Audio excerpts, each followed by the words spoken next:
Entonces le damos la bienvenida a todos. Clase número 49 del libro de Isaías. En este, cierto que es desde donde transmitimos, Centro de Estudios Hebreos Teruá. Un segundo, miramos por aquí cómo compartir esto. Ahí ¿será que lo paso al grupo? Eso dice 1 de 8 videos. O sea, sería chévere los 8 videos. Ahí sí, me parece chévere. Bueno, entonces, ¿ustedes ven ahí la pantalla, amigos de Google Meet? Sí, señor. Listo. Te vamos a colocar el día de hoy nuestro tema, que es la clase número 49, como les vengo diciendo, del libro de Yeshayahu. 49, perdón, del libro de Yeshayahu. ¿Listo? Entonces, que no encuentro aquí, no me dejan ponerlo. Ya. ¿Ustedes ven ahí los versículos?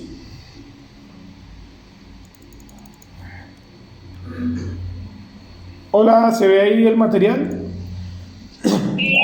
Listo, vale, les pregunto porque esto cambió todo en Facebook y está todo raro, no sé, entonces me da cosa que de pronto no se vea. Bueno, entonces... pero en Facebook no sé, se es en Google Meet. Sí, en Google Meet. Sí, ahí se ve, ¿cierto? Listo.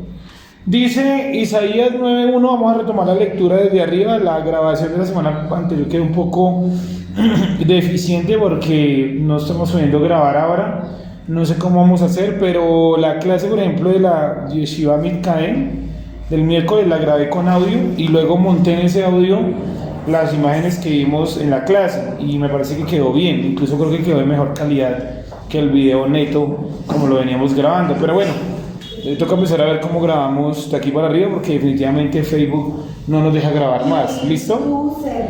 No nos deja hacer la transmisión, pero no grabar. Ah, ya entendí. ¿Listo? O sea, como si se estuviera transmitiendo en vivo. Sí, o sea, para la tarde lo podemos hacer, pero para ese día pues la idea es... Hola, sí.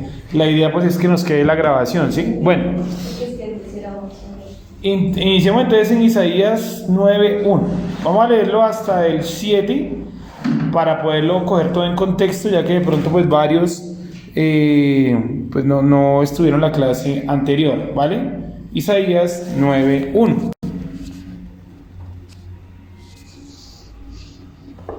Dice de la siguiente manera: mas no habrá oscuridad permanente para la que está ahora en angustia, tal como la primera vez que vino ligera aflicción a la tierra de Zabulón y a la tierra de Neftalí, y después afligirá más gravemente el camino del mar junto al Jordán. Esperen un segundo que es que estoy aquí enviando un enlace.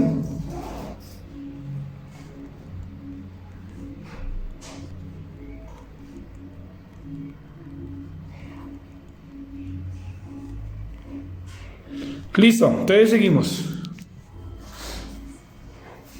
Dice de esta manera: mas no habrá oscuridad permanente para la que está ahora en angustia, tal como la primera vez que le vino ligera aflicción a la tierra de Zabulón y a la tierra de Neftalí, y después afligirá más gravemente el camino del mar junto al Jordán en Galilea de los gentiles. Versículo número 2. Estamos leyendo Isaías 9:2, ¿vale?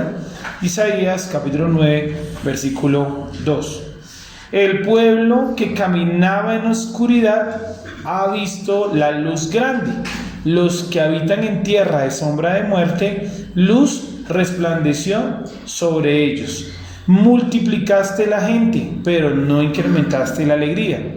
Se alegrarán en tu presencia, se regocijarán como en la siega, alegría como cuando reparten despojos.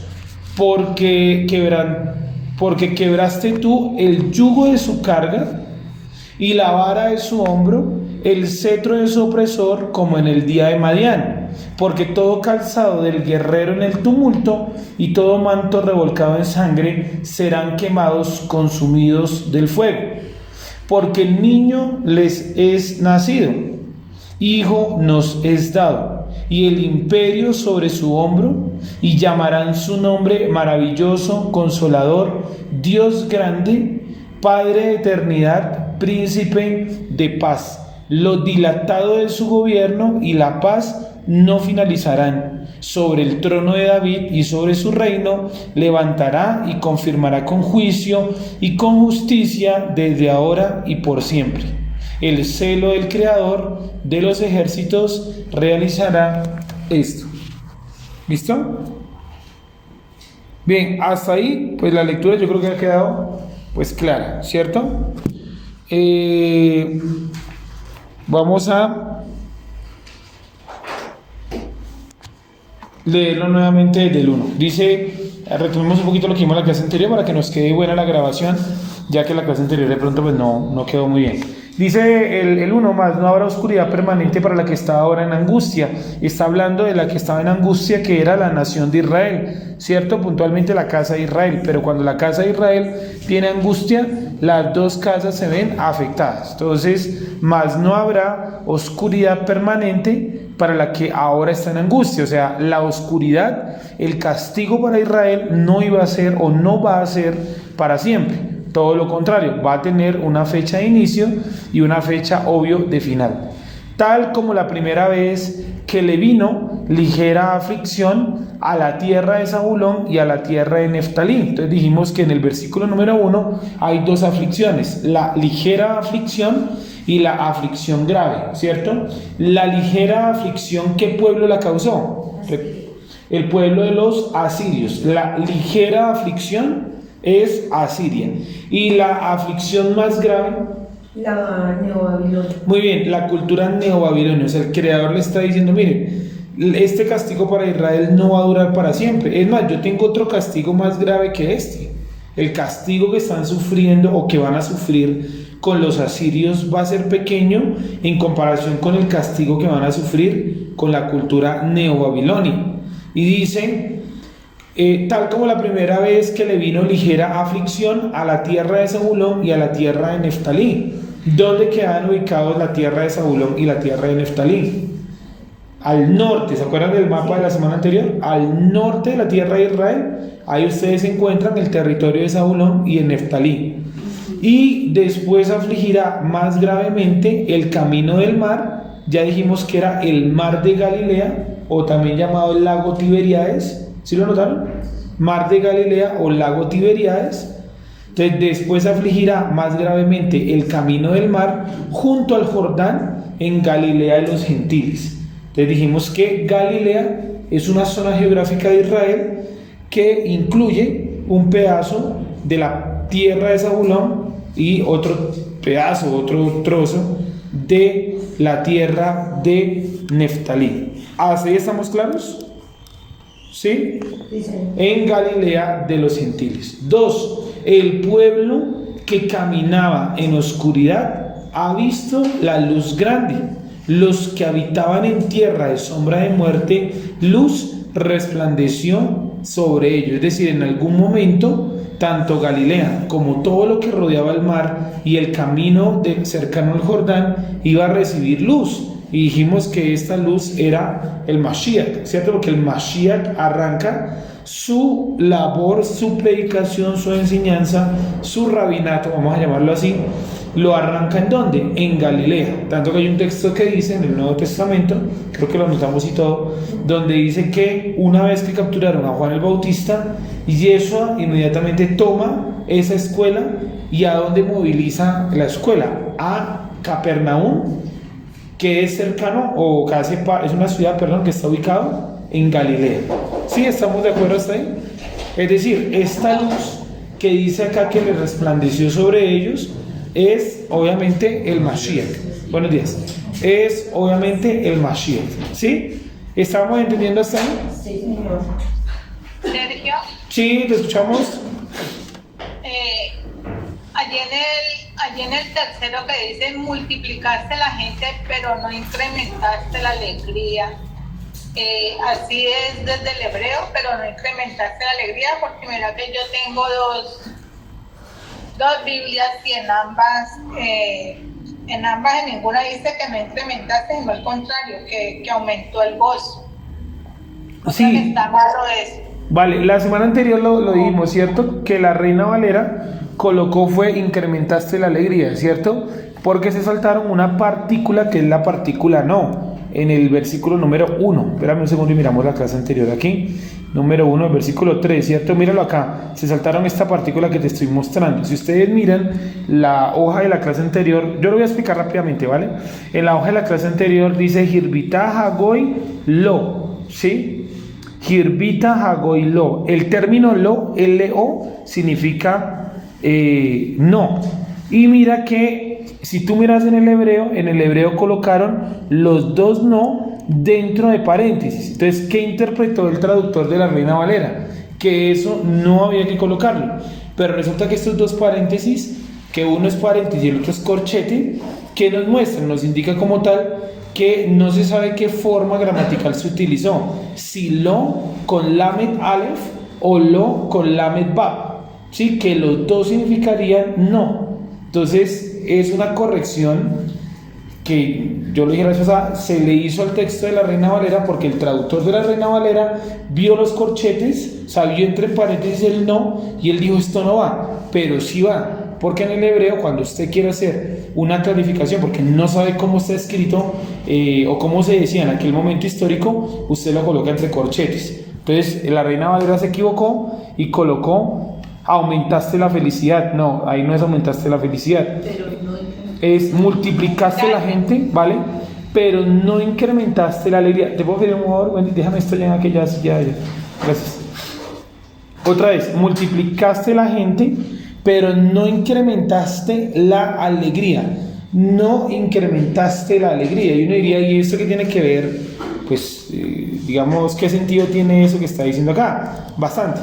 ¿Por qué bastante? Porque resulta que ahí está hablando de que el Creador rompió el pacto con la nación de Israel porque la nación de Israel ya lo había roto. O sea, la respuesta a que Israel rompiera el pacto es que el Creador también rompió el pacto. Entonces él aumentó la gente, pero no les trajo alegría en su tierra, que eso está en el libro de Deuteronomio. Les trajo fue ¿qué? Aflicción. Porque acuérdense que la Torah dice, y habitaréis tranquilamente esta tierra. ¿Por qué no pudieron habitarla tranquilamente? Porque ellos se dedicaron fue a otros dioses. Entonces aquí el término es, multiplicaste la gente, pero no incrementaste la alegría. ¿Alguien tiene la Reina Valera ahí? Rápidamente que mire qué dice la Reina Valera en el 3. Porque si yo la última que miré es la Reina Valera, ¿sí? Pero entonces no me acuerdo. Aumentando la gente, no aumentaste la alegría. Ah, ahí sí lo colocaron así. ¿Qué versión es esa? Una cazadora bolera. Es que esa viejita, Esa esa chévere. viejita. Ah, o sea, es una versión de la Reina Valera más clásica. Más Vale. Pero aquí una versión más clásica de la Reina Valera dice es, repítenos. Aumentando la gente, no aumentaste la alegría. Aumentando la gente, no aumentaste la alegría, que es así como viene del hebreo. Sí, solamente que el de la Reina Valera 60 le puso de artista y quitó el no. Aquí también dice, tú has hecho crecer nuestra nación, has aumentado la alegría. Sí, quitaron el no. Del pueblo. Porque el no está de dos formas, lamed alef, lamed ba. Y los metieron los dos entre paréntesis. Entonces quiere decir que el escriba no supo cómo colocar el no. Menos con menos más. Es una cuestión como de, como digo yo, como hasta ortográfica. No supo colocarlo, lo colocó los dos y los colocó entre comillas, entre paréntesis. Es decir, los dos, uno de los dos va, pero no sabemos en qué forma gramatical. Y si tú te das cuenta, si ustedes se dan cuenta y cogen el texto en hebreo que yo les coloco, miren por ejemplo, en el versículo número 6, no, en el 7, es que, bueno, miren un momentico la hoja que les tiene el hebreo, ¿cierto? Si ven el 6, el número, la que vimos hoy, si ven el 6, miren que debajo del 6 hay un paréntesis y al lado hay un corchete, ¿sí lo ven? ¿Y qué palabra es ahí en el 6? Que realmente es el 7, ahí dice es la morraba, ¿cierto? Dice la morraba y al lado colocaron la marbe, o sea, se utilizaron las mismas letras, pero se colocaron de una sin espacio y con diferentes vocales. Entonces esto pasa mucho en este pasaje de Isaías 9, ¿vale? ¿Sí lo ves ahí? Está el paréntesis debajo del 6 En el 7. y en el 7 de la transliteración que dice la morraba y abajo y después colocaron le marbe, ¿sí? Vale, seguimos.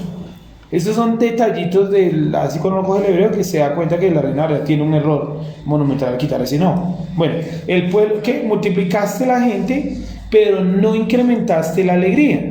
Se alegrarán en tu presencia, se regocijarán como en la siega. Pero miren que ya está hablando del futuro. Miren, no incrementaste la alegría en pasado y da la esperanza para el futuro, que la alegría sí va a estar, pero ¿en qué? En la presencia del Creador.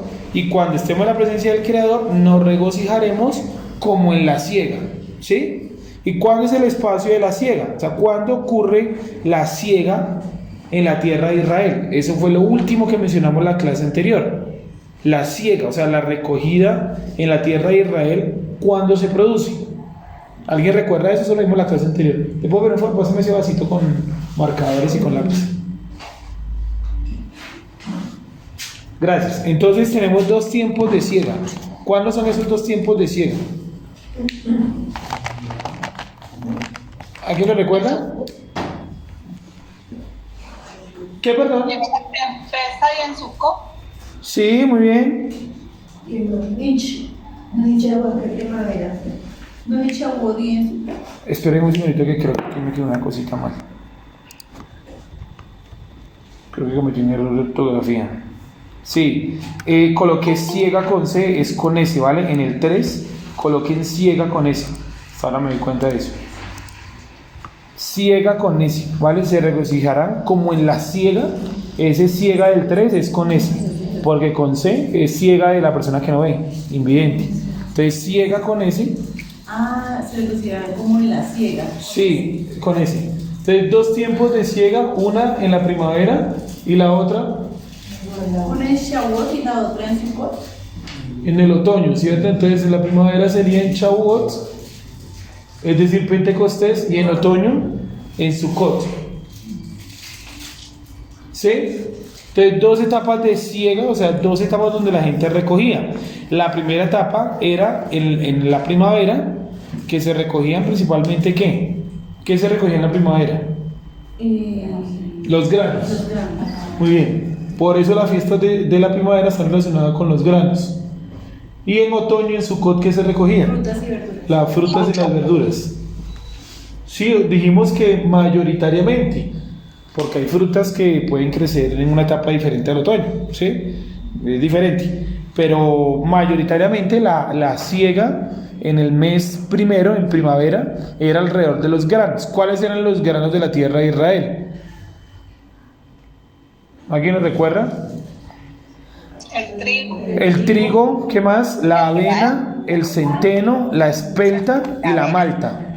¿Listo? 5. Esos son los 5 granos originarios de Medio Oriente, ni siquiera la tierra de Israel, de Oriente Medio completo. Ahí nos quedaría otro grano que es el maíz, ¿cierto? Que el maíz como tal es de origen americano, ¿cierto? Hace como unas 2 semanas concluyó un estudio que estaba tratando de demostrar de dónde era originario el maíz, si era mexicano o si era de otra parte del mundo, y descubrieron que los primeros que hicieron elaboraciones con maíz fue en Ecuador, ¿sí? Entonces parece ser, o concluye ese estudio, que el maíz fue utilizado por primera vez en Ecuador y que de ahí se llevó a otras partes del mundo como México, Colombia, Perú, etc. ¿Listo? Entonces el maíz, eso lo leí hace como unos 4 días nomás. Trigo, Maíz. centeno, malta, avena y Trigo, centeno, espelta. malta, espelta y cebada. Son 5. Así vale.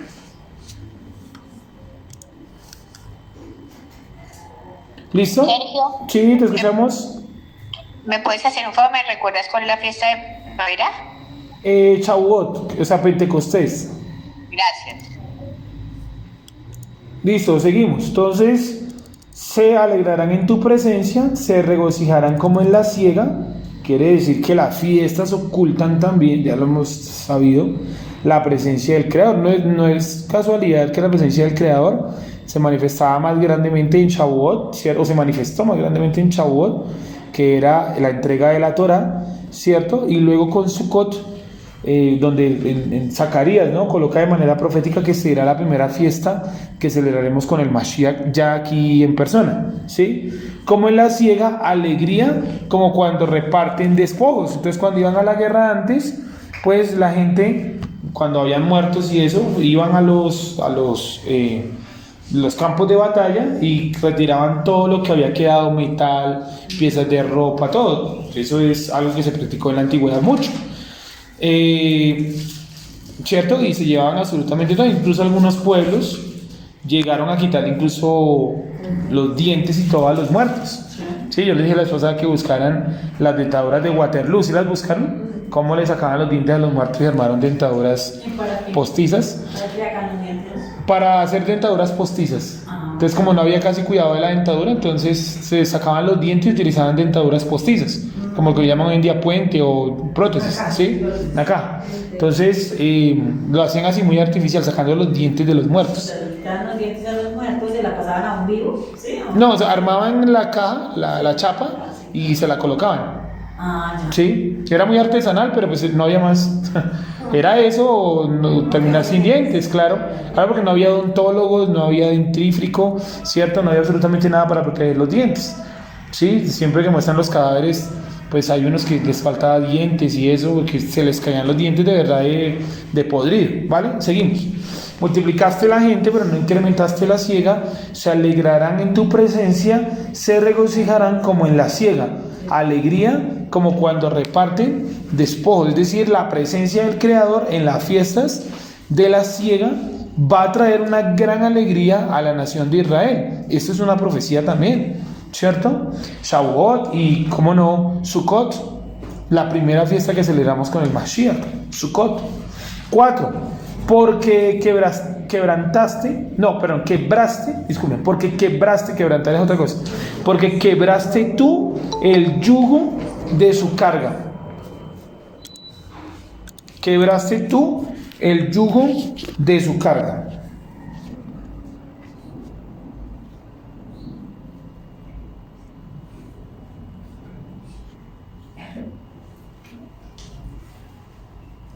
Segundo, quebraste tú el yugo de su carga.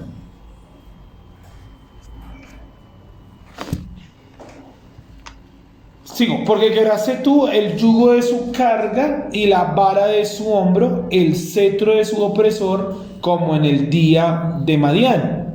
Entonces vamos a leerlo para que nos quede claro. ¿Quién quebró entonces el yugo de Israel? Incluso yo me acuerdo que leí este texto en la Reina Valera y me parece que en la Reina Valera está diciendo otra cosa. No sé, esperen a ver si me equivoqué de versión. Vi una donde la traducción que hicieron está hablando de otra cosa. Porque tú quebraste su pesado yugo y la vara de su hombro y el cetro. No, aquí está muy parecido a como está en el hebreo. Bueno, 4, otra vez. Porque quebraste tú el yugo de su carga y la vara de su hombro, el cetro de su opresor, como en el día de Madián. Entonces, ¿a qué día de Madián hace referencia ahí?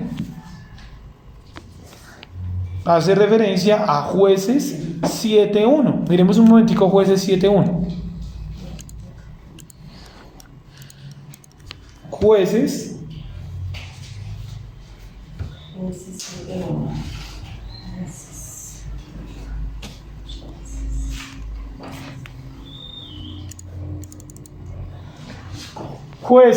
7.1. Levantándose pues de mañana, Jerobaal, el cual es Gedeón, y todo el pueblo que estaba con él acamparon junto a la fuente de Jarot, y tenía el campamento de los madianitas al norte, más allá del collado de Moré, en el valle.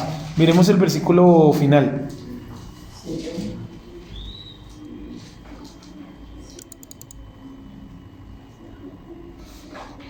El 20.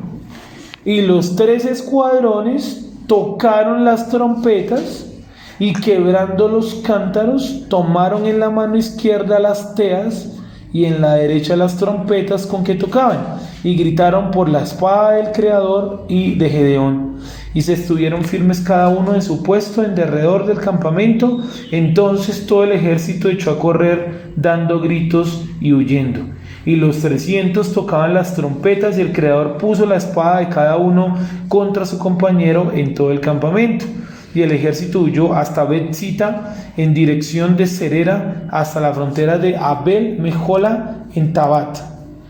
Y juntándose los de Israel, de Neftalí, de Aser y de todo Manasés, siguieron a los madianitas.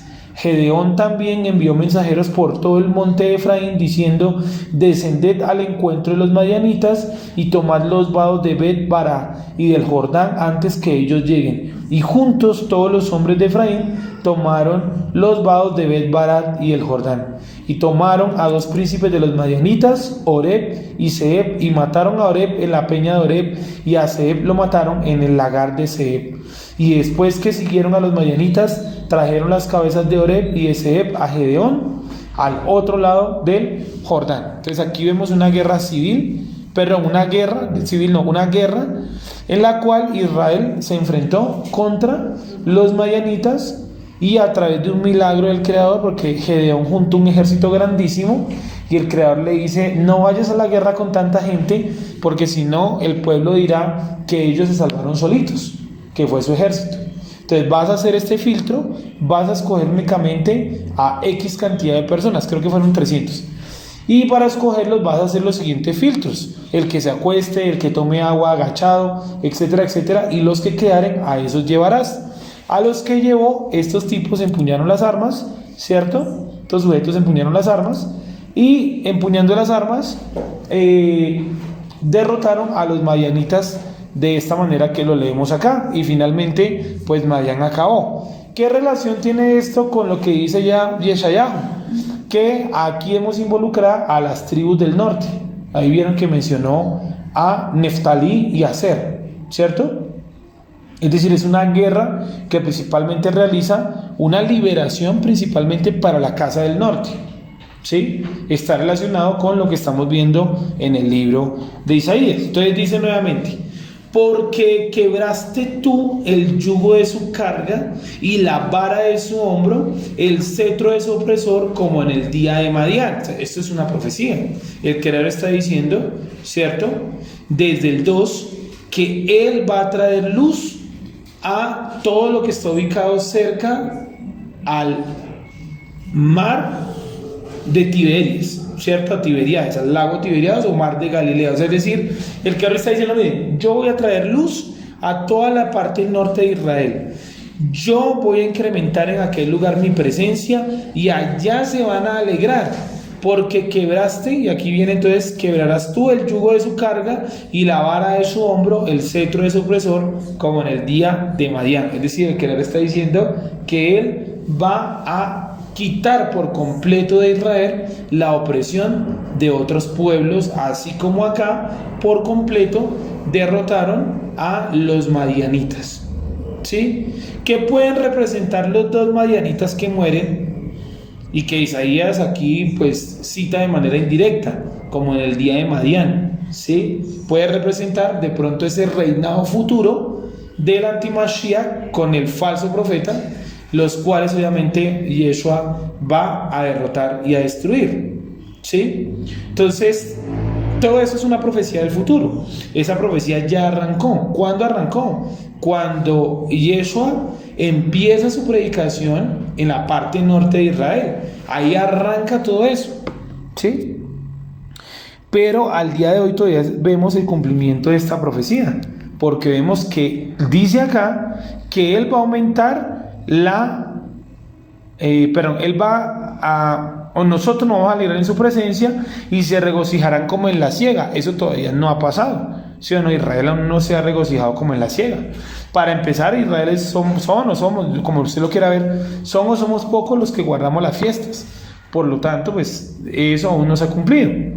Porque quebraste tú el yugo de su carga y la vara de su hombro. Eso es a futuro. Se está refiriendo al gobierno del antimashiach, ¿cierto? Ese gobierno final que el Creador va a quitar de encima de Israel. Dice: porque quebraste tú el yugo de su carga y la vara de su hombro, el cetro de su opresor, como en el día de Madián. Sí, si ustedes miran la Biblia, los madianitas nunca más lograron dominar la tierra de Israel después de la derrota que está en Jueces, ¿sí? Entonces, esa es una profecía que aún no se ha cumplido. Está hablando del futuro. El Creador va a quitar el yugo de su carga. ¿A qué hace referencia el yugo de su carga?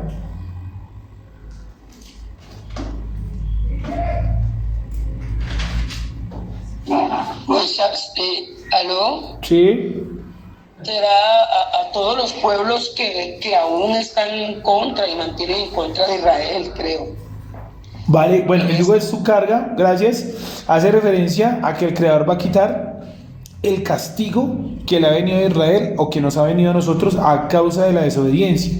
Por eso dice el yugo de su carga, no dice el yugo de la carga. O sea, es algo personal de Israel que le desató un yugo. O sea, Israel hizo algo que le colocaron un yugo. Esas son las transgresiones, ¿sí? El castigo a causa de la desobediencia. La vara de su hombro, ¿sí o no? Las acciones físicas que nos oprimen. Por ejemplo, estar en una cultura que no es la cultura hebrea, pues es una opresión de manera directa o indirecta. Ese afán que nos siembra el mundo de querer hacer todo menos buscar al Creador, ¿cierto? Querer buscar primero lo material y no el Creador, lo que hablábamos un poquito anoche, ¿cierto? Eso es un problema de esta cultura, porque miren que en el judaísmo lo tienen muy claro, ¿sí o no? En el judaísmo ya hicieron ese, porque han mantenido su cultura, es una cuestión cultural, pero nosotros todavía no hemos podido hacer ese salto, todavía seguimos teniendo problema con lo material y seguimos colocando lo material por encima del Creador. Sí, en el judaísmo, pues yo no digo que todos los judíos, pero una gran parte de ellos ya hizo ese cambiazo. O sea, donde los judíos en este momento, ellos guardan Shabbat claro, todo el tiempo. claro, pues todo el tiempo que chaval, ¿sí? Seguimos, dice, claro, porque No, que era... Sergio, ¿Ah? Sergio, Sí. o sea que esta profecía es más para el reino del norte que para Judá, o para la casa de Israel. No, está hablando o para las dos casas. para las dos casas, está hablando de toda la nación. Ya, bueno, gracias. Vale, entonces dice acá el yugo de la esclavitud sobre la nación de Israel, ¿cierto? Quitando no solo el yugo de su carga, que sería el castigo a causa de su desobediencia, sino también la vara de su hombro, las acciones físicas que lo oprimen, y también quitar a todos los pueblos que lo oprimen, así como quitó el poderío de Madián. Es decir, donde dice el texto, el cetro de su opresor, quiere decir que el Creador va a quitar del todo las opresiones que hay sobre Israel. Por eso ese texto no se ha cumplido, porque Israel sigue estando oprimido. ¿Sí o no? Desde que existan pueblos que opriman a Israel, este versículo no tiene ningún cumplimiento real ahora mismo, ¿sí? Porque quebrantaste tú el yugo de su carga, o sea, las transgresiones, la vara de su hombro, ¿cierto? Los castigos físicos y el cetro de su opresor, los pueblos que lo oprimían. ¿Y cómo va a ser el Creador para quitar a los pueblos que oprimen a Israel? Por medio del reino del Mashiach. Por eso cuando Mashiach aparece, ¿qué es lo primero que hace el Creador? Somete bajo él todo reino, todo imperio, toda nación, y dice el libro de Lucas, los que no quieran que yo reine sobre ellos, pues decapitarlos. Si no quieren, pues ¿qué más podemos hacer? ¿Sí? Seguimos.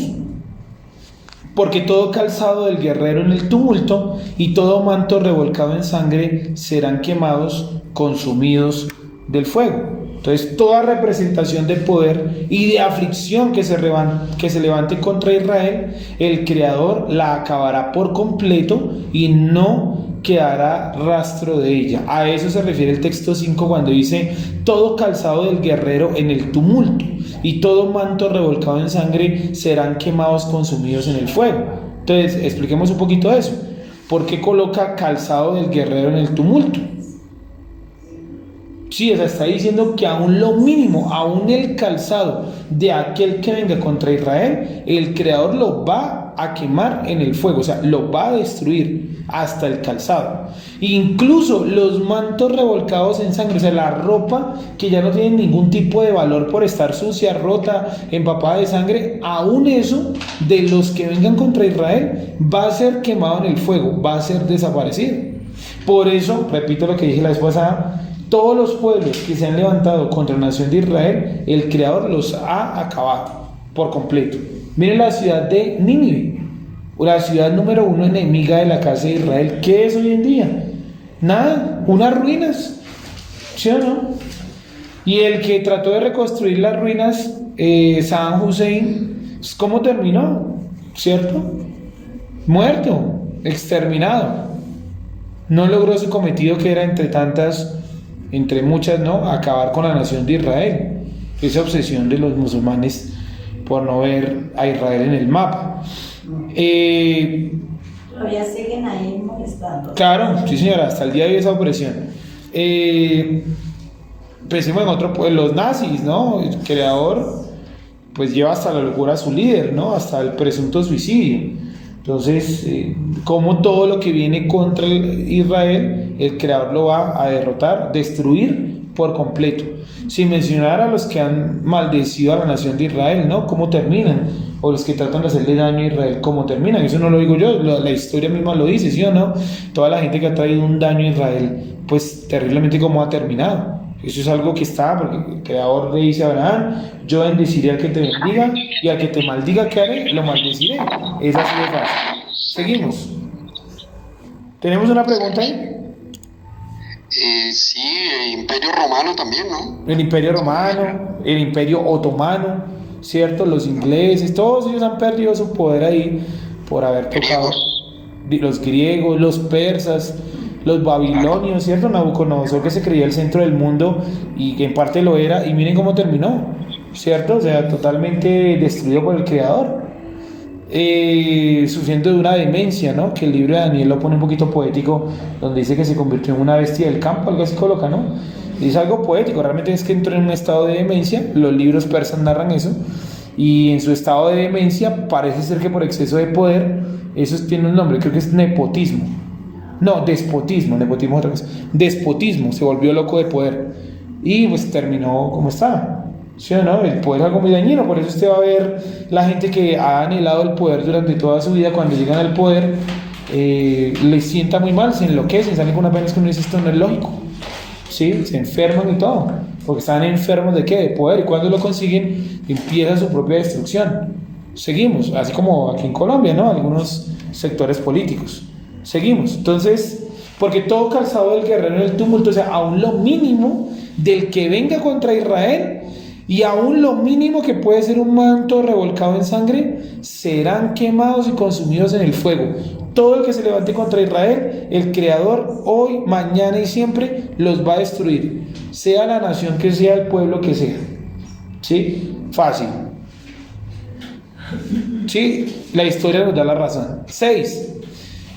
Porque niño les es nacido, hijo nos es dado, y el imperio sobre su hombro, y llamarán su nombre maravilloso, consolador, Dios grande, Padre de eternidad, príncipe de paz. Es decir, está diciendo: miren, yo voy a traer luz, ¿cierto? Empezando, no solamente ellos, empezando en el norte de Israel, allá va a empezar la luz, ¿cierto? Allá va a empezar la restauración, allá va a empezar esa alegría futura de la siega, allá va a empezar la quebradura del yugo, el final de la opresión, todo eso, ¿cierto? Allá va a empezar la destrucción de los que persiguen a Israel. Pero ¿por qué? O sea, ¿por qué va a empezar allá? Y aquí viene la explicación: porque niño les es nacido, hijo nos es dado, y el imperio sobre su hombro. Se está diciendo: miren, todo esto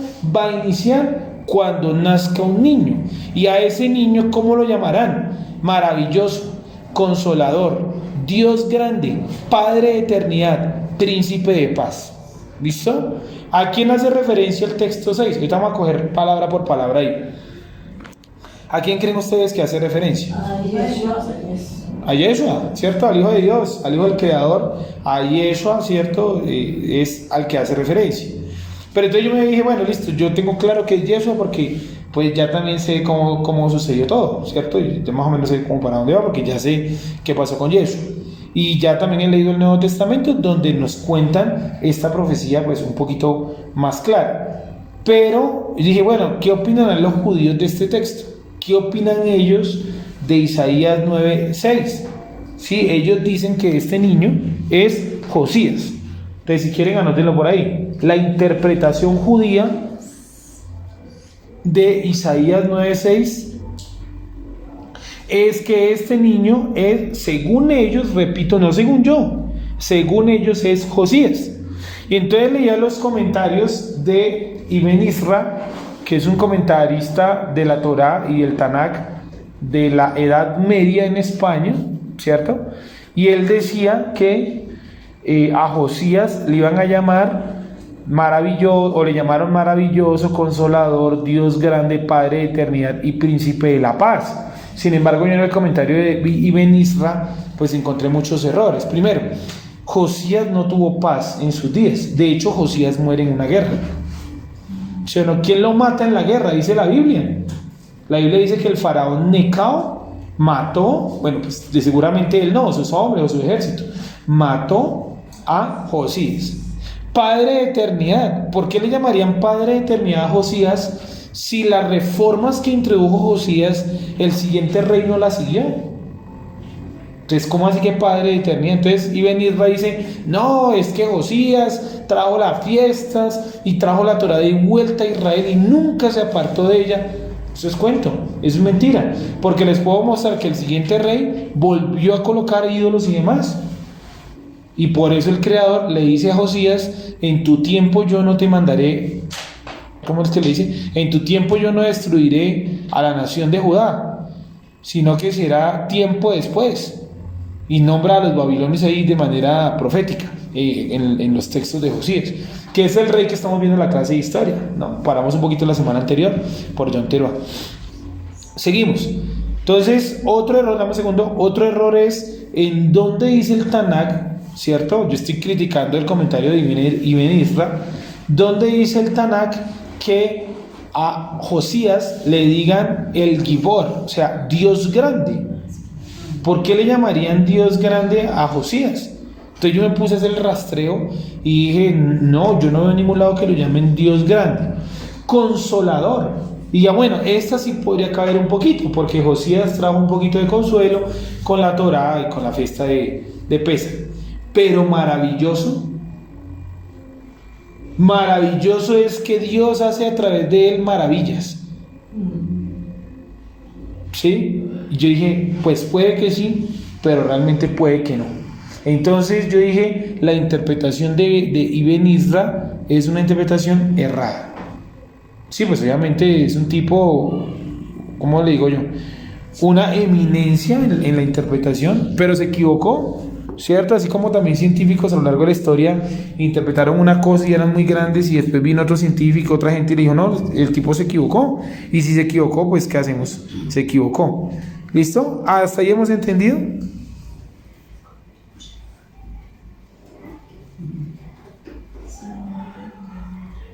Ya les digo exactamente. Se me olvidó el nombre de la página. Ahora.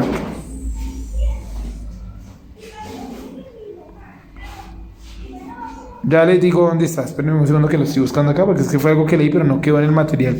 Porque es que en el material no me cabe todo. Toca solamente poner lo básico.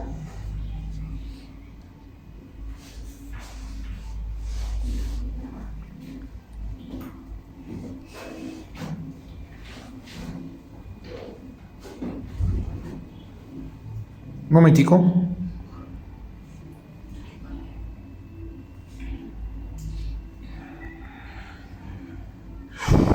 Ahora no lo encuentro. Bueno, sigamos. ¿Preguntas hasta ahí?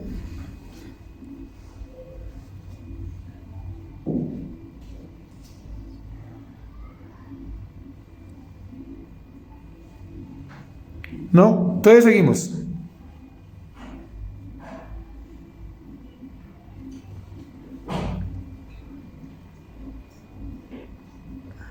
Un momentico que ahora no lo encontré. Bueno, lo estoy leyendo aquí de los comentarios de Ibn Isra.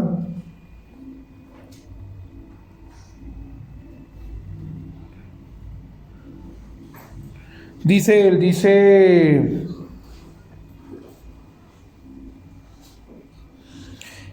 se le da el título de Padre de la Perpetuidad porque el reinado de la casa de David se prolongó a través de sus méritos. Eso es mentira. El reinado de David no se prolongó por los méritos de Josías, se prolongó fue por los méritos de David. Pues se llama la casa de David, no la casa de Josías, ¿no? Y es que el Creador ya le había dicho a David, siempre habrá un vástago en tu, no sé, en tu reinado, algo así coloca, ¿cierto? Entonces no hace referencia a Josías, eso es un cuento, yo no sé de dónde sacó eso. Pues yo supongo que está tratando de explicar un versículo que o el creador se lo tiene muy cerrado, o que él dijo, los mesiánicos de mi época estamos utilizando esto para Jesús, entonces torzámoslo un poquito en la interpretación.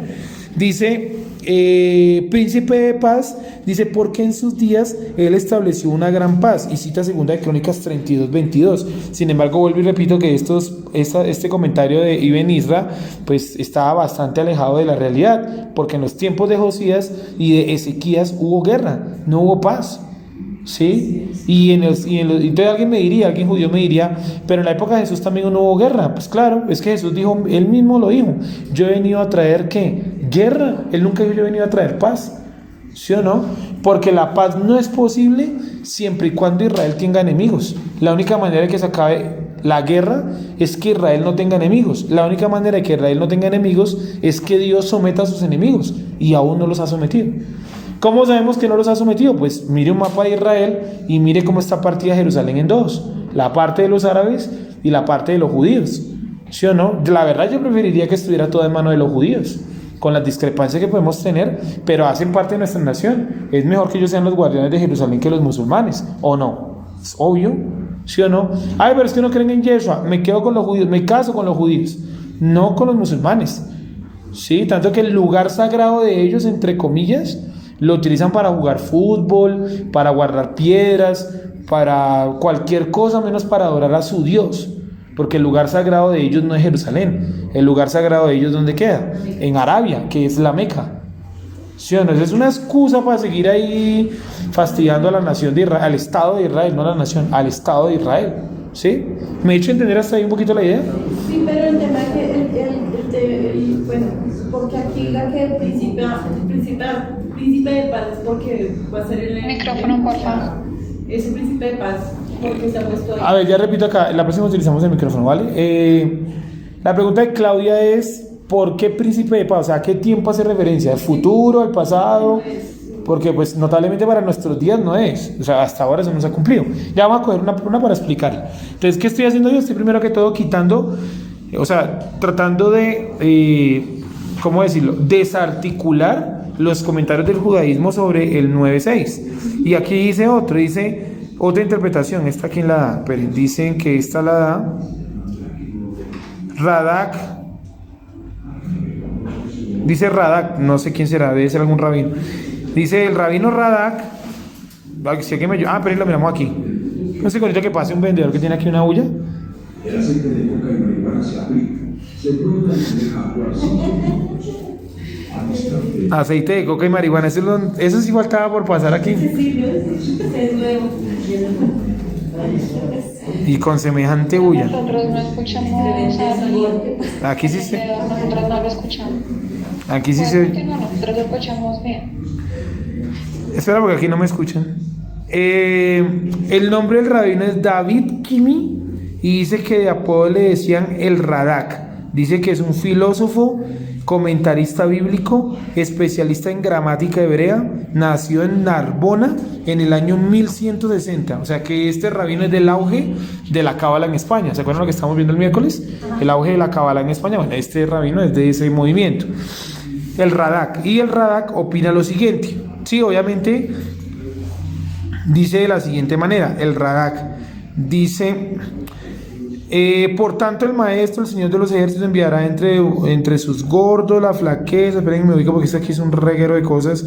Dice: los 8 nombres que aparecen en este texto hacen referencia a Ezequías. O sea, él no dice que sea Josías, sino Ezequías. Son como está escrito: porque para nosotros un niño nace, para nosotros se da un hijo, y el gobierno está sobre su hombro, y su nombre se llamará Pelejo, es el Gibor Abi Atzar Shalom. La Gemara pregunta: pero ¿por qué no aparece el nombre de Ezequías aquí? La Gemara misma responde diciendo: este no era su nombre de pila, más bien era una denominación que le dieron los hijos de Israel cuando obedeció altivamente a Dios. No, obedeció grandemente a Dios. alternativamente, se me cruza la palabra ahí, alternativamente fue llamado Ezequías, debido al hecho a que él se fortaleció en el poder y fortaleció al pueblo judío. Bueno, explica todo menos Isaías, con el respeto del Radak, ¿cierto? Entonces, a veces estos comentarios es bueno mirarlos, porque uno entiende inmediatamente la mentalidad judía en cuanto al Mashiach. Si uno no dice, ellos dicen que Jesús no es el Mesías basado en estos comentarios, pero no va al comentario y pues no están explicando absolutamente nada. Vamos ahora sí a meternos en el texto. Dime. No sé si sirve a primera de Espérame un segundito. 23. Micrófono, porfa. Espera un segundito porque... A ver, durito con el micrófono. Sergio, Primera de Reyes 8:23, creo que ahí es donde habla de la promesa que se le hace a David, lo que estabas preguntando. Sí, Primera de Reyes, ¿qué? Primera de Reyes 8:23.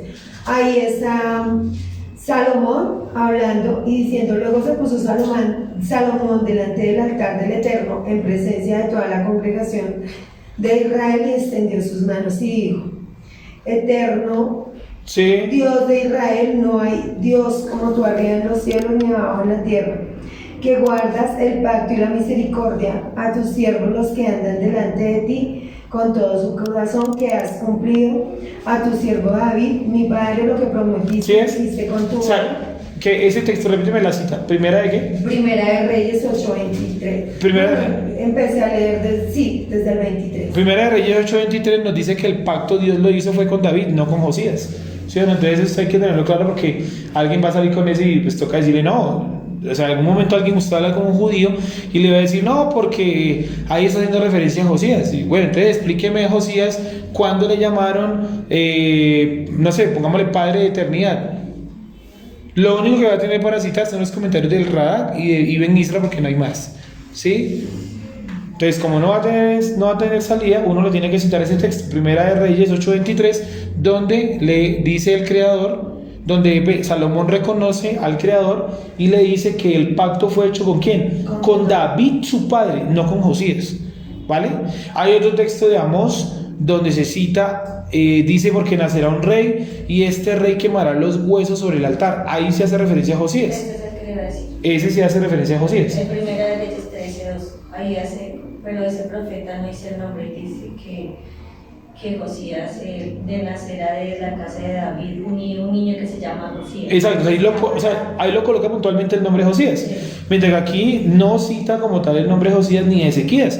Me parece incluso que el comentario del Radak me parece que sea incluso más desacertado que el de Ibn Isra, porque Ibn Isra dice, bueno, el niño es Josías, citando seguro algo por allá de lo que tú estás leyendo, ¿cierto? De Reyes, y citando el libro de Amós.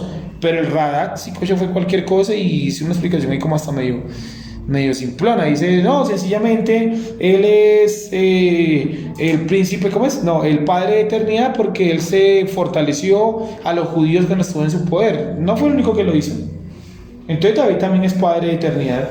Es más, sería más válido el título para David porque David sí se prolongó hasta nuestros días su reinado. Me refiero al título, ¿cierto? La casa de David, no la casa de Josías. Entonces hay que tener eso en cuenta. Ahora sí, analicemos el texto 6. Dice, porque niño les es nacido. Porque niño les es nacido. Estoy leyendo Isaías 9:6. ¿Sí? ¿Estamos ahí? Isaías 9, versículo número 6. Isaías 9:6. Entonces dice de esta manera Isaías 9:6. Dice, Ki Yelet, eso dice la versión en hebreo, Ki Yelet Yulat Ben Lanu Nitan Lanu Beteji. Entonces ahí dice porque niño les es nacido. Sí, niño, esta es la palabra Yelet, que efectivamente es niño, o pequeño también puede ser, bueno, niño. Porque niño les es nacido, hijo nos es dado, ¿cierto? Ben Nitan, hijo nos es dado, y el imperio sobre su hombro. O sea, está diciendo que ese niño va a tener el imperio sobre su hombro, o sea, sobre él está puesto el reinado. O sea, que efectivamente este niño hace referencia a ¿qué? A un futuro rey, o a un rey, dejémoslo a un rey, no futuro, a un rey. Y llamarán su nombre, es decir, cuando yo le dije la vez pasada, ¿no? Cuando el texto dice llamarán su nombre, no hace referencia al nombre, porque cuando hace referencia al nombre dice su nombre será, o lo llamarás tal. Cuando dice llamarán su nombre es el sobrenombre, los títulos, ¿sí? Es decir, usted se llama, pongámosle Sergio, ¿cierto? Ese es mi nombre.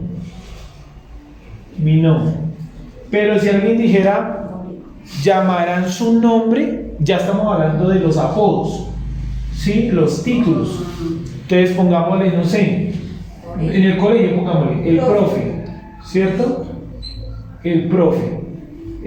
Para mi papá seré hijo, ¿cierto? Para mi esposa, para Claudia, ¿cierto? Yo qué sé, pongamos algún título de cariño, pongámosle amor, cielo, etcétera. Amor, ¿cierto? cariño. ¿Cómo, Claudia? Amor, cariño, cielo. Eso, ¿cierto? Entonces, no quiere decir que yo me llame amor, cariño, cielo, hijo, el profe, no. Así es como los títulos que yo he recibido, ¿vale? Entonces, todos nosotros tenemos diferentes títulos que la gente nos da, dependiendo del contexto, ¿cierto? Entonces, usted será el profe o la labor que usted ejerza en su labor, para su familia tiene un título diferente, para su papá un título diferente, para su hijo un título diferente, todos tenemos un título diferente, ¿sí o no? Quiere decir que realmente nadie conoce todas nuestras caras. Que en el colegio me conocen como profe, pero allá no me dicen amor. Pues si un profesor, si un estudiante me dice amor, es raro. Y si es un niño, ¿Sí, más y si es raro. un niño más raro aún, ¿cierto? Y tampoco ustedes me dicen aquí hijo. O sea, en vez de serio no me dicen hijo, eso no tiene sentido. Entonces lo mismo, aquí no es que él se llame todos estos nombres, es que esa es una confusión de las traducciones o de las interpretaciones que se hacen de estos textos. Él no se llamó, entonces el larguero que colocó aquí el comentarista Ibn Isra, perdón, el Radak, ¿sí? El Radak, que dice que tenía 8 nombres y que faltó uno que era Ezequías, pero que no lo nombra porque es la mística de no mencionar su nombre. No, eso es falso. ¿Sí? Seguimos, dice, ¿qué secreto hay con mencionar el nombre de Ezequías? Si es que en el libro de Reyes, ¿cuántas veces lo menciona? ¿Sí o no? Es una cuestión, son unas explicaciones que yo digo, muchos de los comentarios se hicieron sin la Biblia en la mano. No es que sea meterle la mística. Sí, meterle mística donde no la hay. ¿Sí o no? Eso es como decir que el profe es el profe, pero no es el colega. Exactamente. ¿Sí Sí, me hago entender? tal cual, son diferentes títulos. Sería esa mística de que no le dicen colega aquí porque para que le averigüen ya. Sí, tal cual. El otro. Seguimos, dice el 8, el 6, perdón. Porque niño les es nacido, hijo nos es dado. O sea, cuando dice hijo nos es dado, yo entendí, interpreté y dije, quiere decir que ese que iban a nacer iba a ser un local, ¿sí o no? Iba a ser alguien del pueblo de Israel. ¿Qué concluí? Que el Mesías tiene que nacer de Israel. Hijo nos es dado, les es nacido. O sea, las dos características es que efectivamente a la persona que hace referencia al 6 tiene que ser un local de Israel. O sea, no nació allá en Jerusalén, bueno, puntualmente en Belén, no tanto eso. Yo sé que eso es importante, pero aquí está haciendo referencia es que nace dentro del pueblo. Nace dentro del pueblo. Por eso siempre insistimos, el anticristo nace dentro del pueblo de Israel, pues tiene que cumplir eso también, ¿sí o no? Y él también nos va a llegar a confundir a nosotros, ¿sí? Porque uno cree que él va a aparecer con cola, cachos y un tridente. Pues ¿quién se va a confundir así? Nadie, ¿sí o no? Pero él viene, por eso y eso ahí se vendrán muchos haciéndose pasar por mí.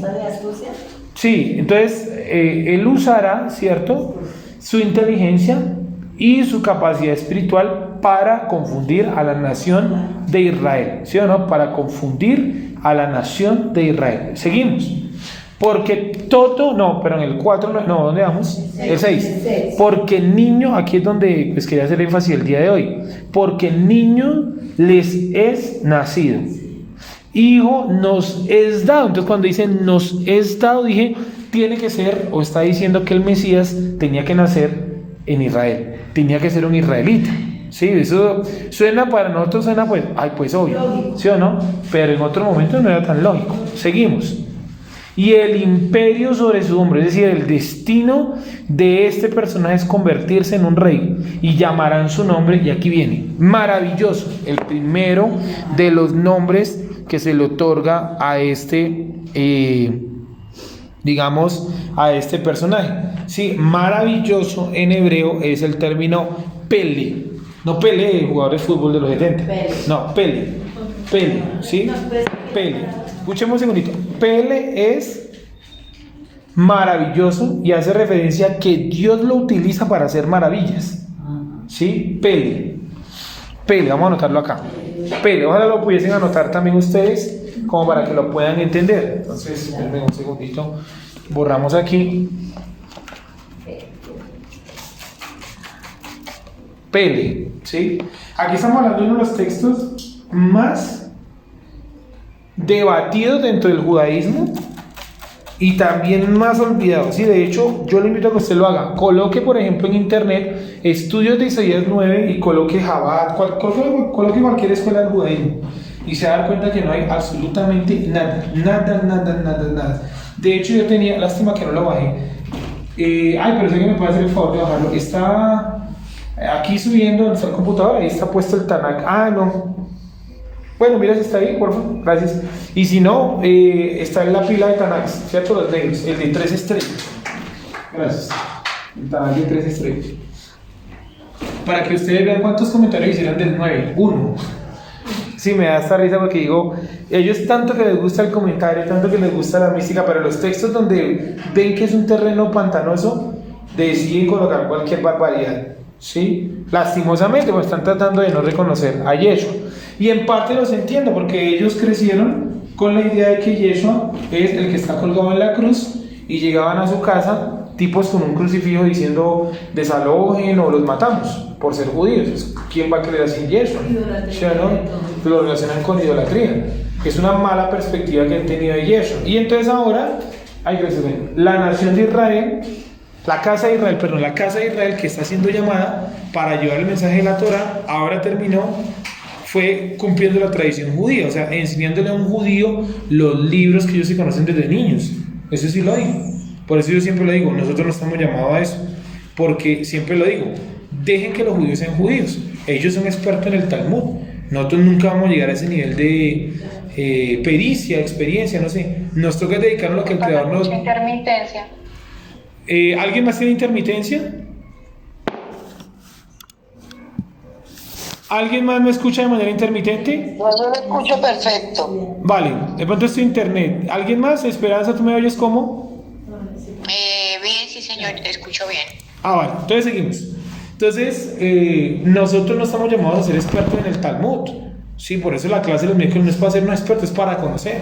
Más o menos como de qué se trata. ¿Sí? Pero nosotros estamos llamados a otra cosa, a llevar una verdadera perspectiva del Mashiach. Entonces, aquí tengo en mis manos el 9, ¿cierto?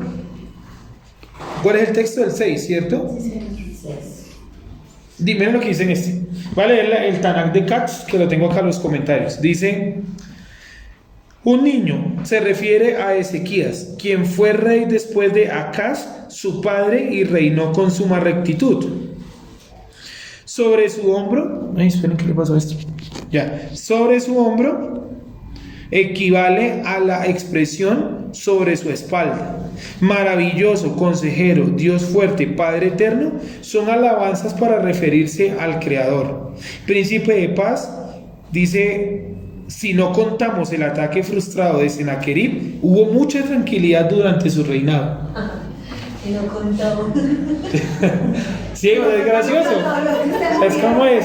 Es como decir, sin contar las 2 guerras mundiales, el siglo XX fue el mejor siglo de la humanidad.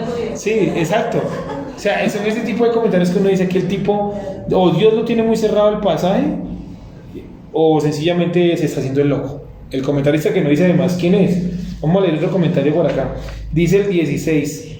Bueno, ya está muy largo de lo que estamos leyendo hoy. No, después lo seguimos. El 7. Dice, bueno, Shomeró, dice, recayó sobre la casa de Israel, pero eso todavía no lo vamos a ver hoy. No, mejor dejémoslo para otra semana. Pero quería mostrarles ese. Sí, que, ¿cómo así que si no contamos? ¿Cómo es? Si no contamos el ataque frustrado de Sennacherib, hubo mucha tranquilidad durante su reinado. Sí, o sea, tremendo, ¿sí o no? Tremendo los comentarios. Sí, bueno. Seguimos entonces. Pero tenemos que seguir estudiando.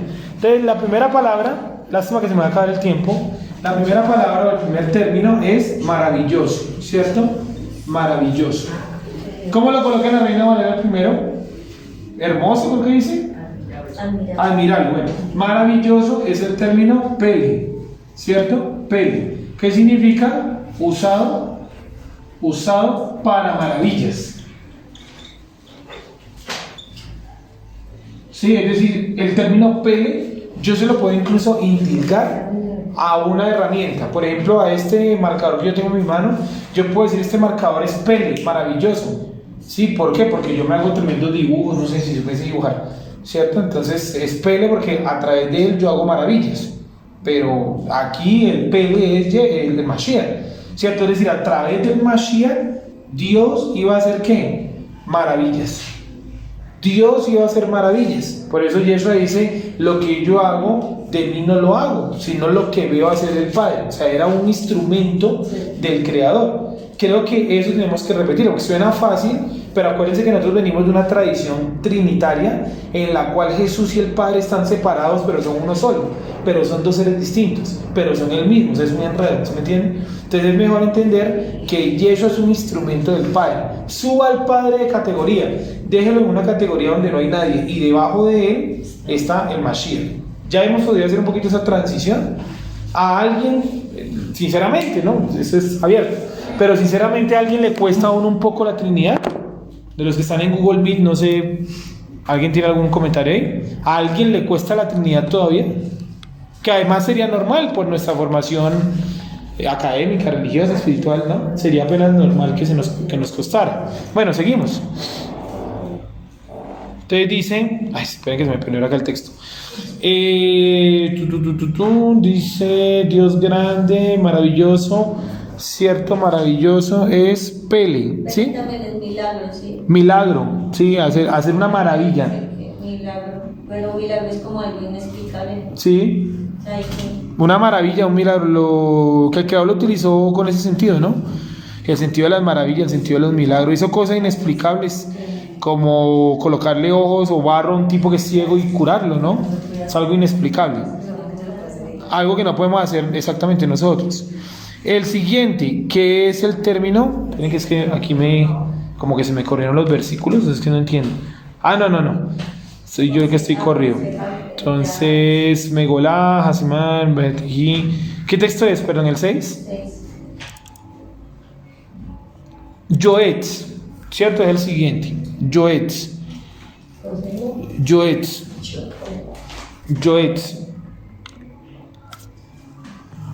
Yoetz. Entonces, ¿qué significa? Voy a colocarlo acá. Creo que lo vamos a hacer de todo, maravilloso. Yoetz. Sí, ahí lo tengo subrayado en la pantalla. Yoetz. ¿Cómo lo tradujeron la Reina Valera? ¿Cómo lo tradujo? Acá está la translación. ¿Cómo, perdón? Consejero, ¿cierto?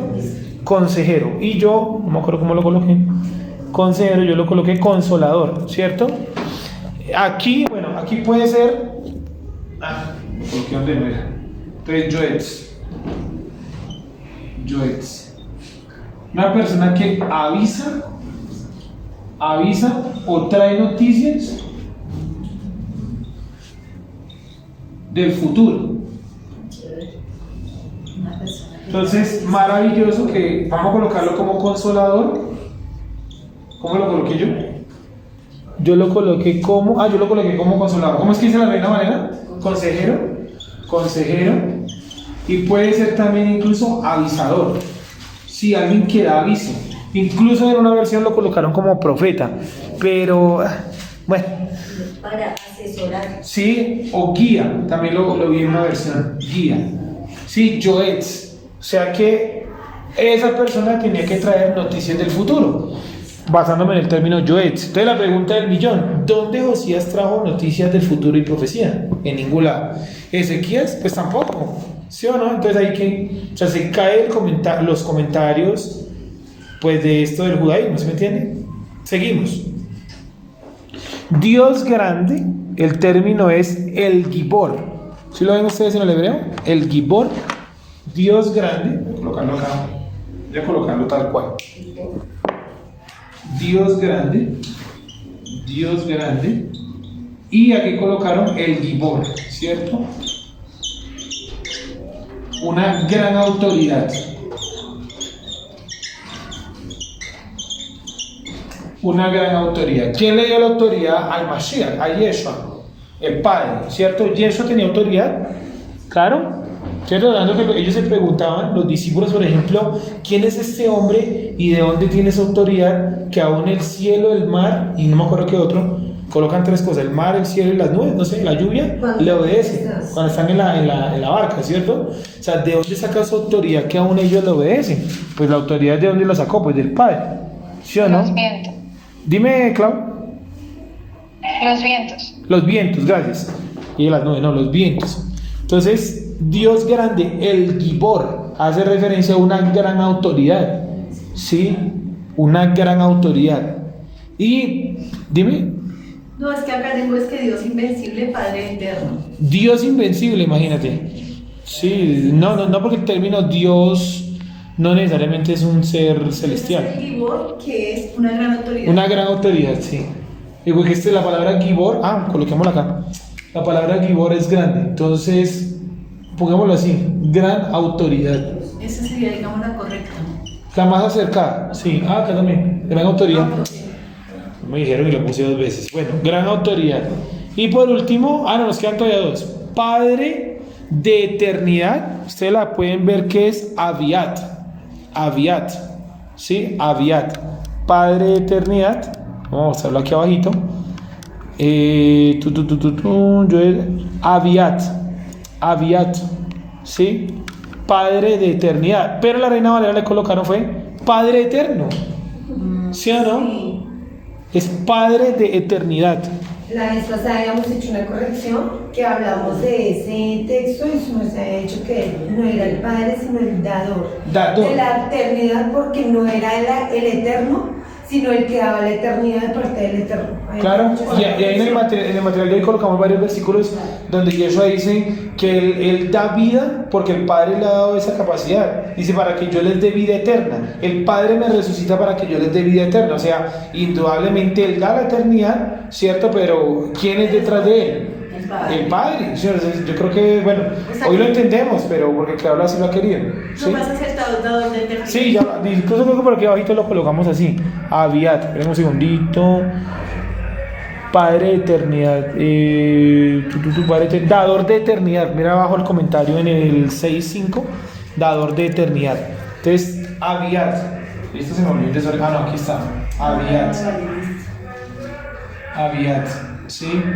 Y ahí están Padre de eternidad. Que sería realmente dador de eternidad. Sí, recordemos lo que vimos la vez pasada, ¿no?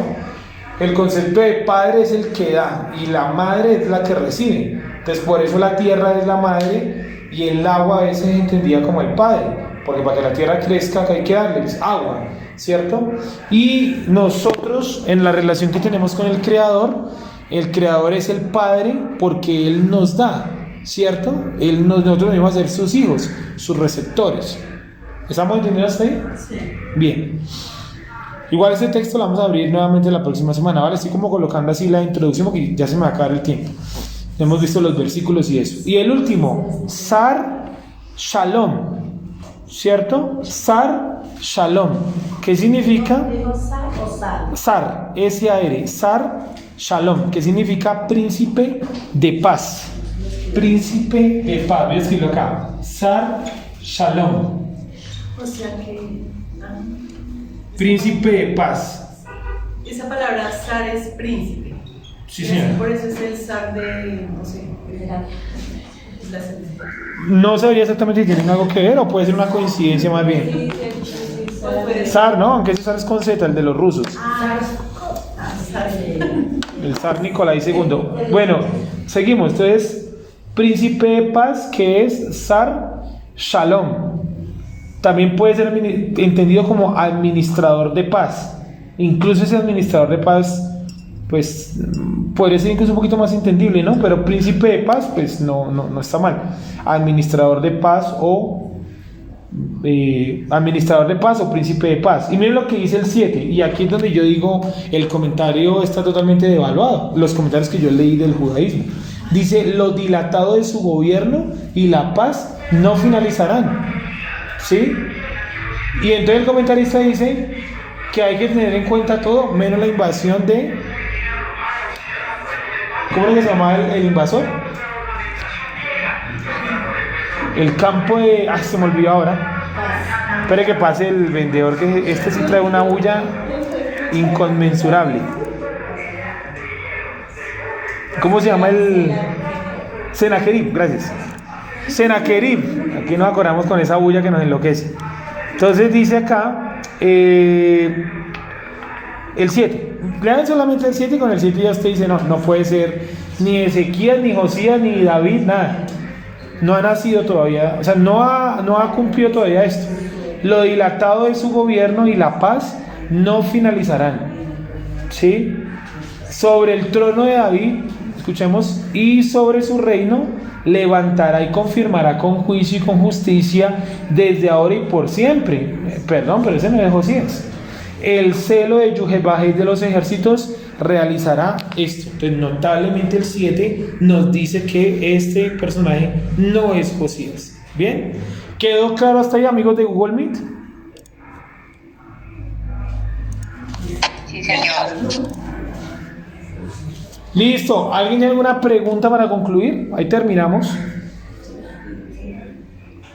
Próxima semana retomamos desde el 6. Desde el 5, bueno, entonces desde el 5. ¿No entendiste el 5? No. Vale, desde el 5 entonces lo vemos la próxima. Vale, desde el 5 entonces lo vemos la próxima semana. Igualmente ahí está en los comentarios, de pronto ahí está explicado. O sea, en mis comentarios de pronto ahí está explicado. Pero bueno, ahí lo miramos desde la próxima semana, desde el 5. Bueno, démosle gracias al Creador y oremos en esta mañana. Ya tarde, ya llegó la tarde del Shabbat. Gracias a todos los que nos acompañaron. El Centro de Estudios Hebreos Teruá. Recordamos entonces marzo, abril, ¿qué es esto? Es lo que estamos preguntando ahorita de cuándo es el tiempo de la siega. Gracias. Lo esperamos, ¿cierto? Presencial ahorita a la 1:30, los que están conectaditos por ahí. 1:30, espero que hayan podido tomar nota. Como se dan cuenta, el texto 9 se puso muy interesante, ¿no? Aquí nos queda todavía ver los hebreos bien, que con esas palabritas uno puede encontrar cosas bien interesantes, ¿vale? Oremos, démosle gracias al Creador.